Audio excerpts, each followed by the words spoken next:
మనము Bible metre అని చూస్తూ ఉంటాం. మన ఈ సంఘంలో ఇంకొక ముఖ్య అంశం ఏంటంటే బైబిల్ మీటర్లో మనం ఏం చూస్తామంటే ఈ వారం అంతా మనం బైబిల్ చదివామా లేదా, సోమవారం, మంగళవారం, బుధవారం, గురువారం, శుక్రవారం, శనివారం, ఆదివారంతో సహా చర్చికి వచ్చాములే అనుకొని వాక్యం చదవకుండా ఉంటే ఆ రోజు ఆత్మ క్షీణించిపోయింది. కాబట్టి వారం అంతా మనం వాక్యం చదవాలేమని టిక్ పెట్టుకుందాం మనసులో. మనమే చూసుకుందాం, ఎవరు ఏం చెప్పక్కర్లేదు, కానీ ఒకసారి చూసుకుందాం చదివానా, ఈరోజు నేను దేవునితో సంబంధంలో ఉన్నానా, ఆయన నాతో మాట్లాడా.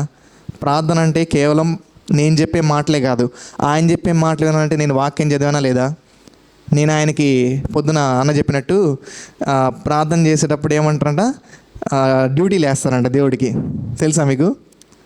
పొద్దునే చెప్పాడు అన్న, డ్యూటీలు వేస్తారంట. 2 డ్యూటీలు. ఒకటేమో వాచ్మెన్ డ్యూటీ అంట, అంటే రాత్రంతా కాపాడు. ఇంకోటేమో బాడీ గార్డ్ డ్యూటీ అంట, పగలంతా కాపాడు. ఈ 2 డ్యూటీలు వేసే వాళ్ళగా ఉన్నామా మనం?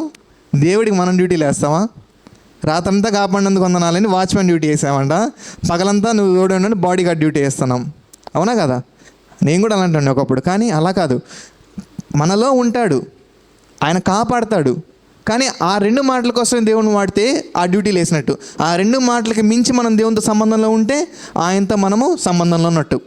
సో మనం ప్రశ్నించుకుందాం. తర్వాత కన్ఫెషన్ చూసుకుందాం. ఒకసారి పెట్టాం కన్ఫెషను. అందరూ నాతో కలిసి మాట చెప్పండి. బలహీనుడు నేను బలవంతుడును అని పలుకోవాలను. మనం పలకాలి. తర్వాత ఆయన పొందిన గాయముల చేత నేను స్వస్థత పొంది ఉన్నాను.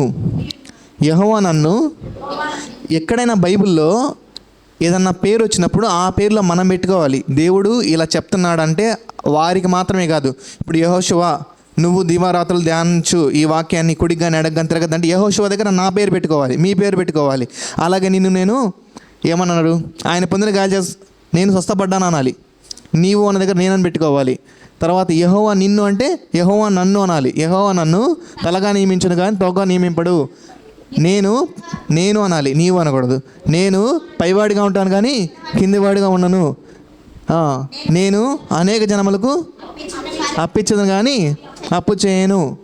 కాగా దేవుడు తన ఇష్టం చెప్పున క్రీస్తు మహిమనందు నా ప్రతి అవసరము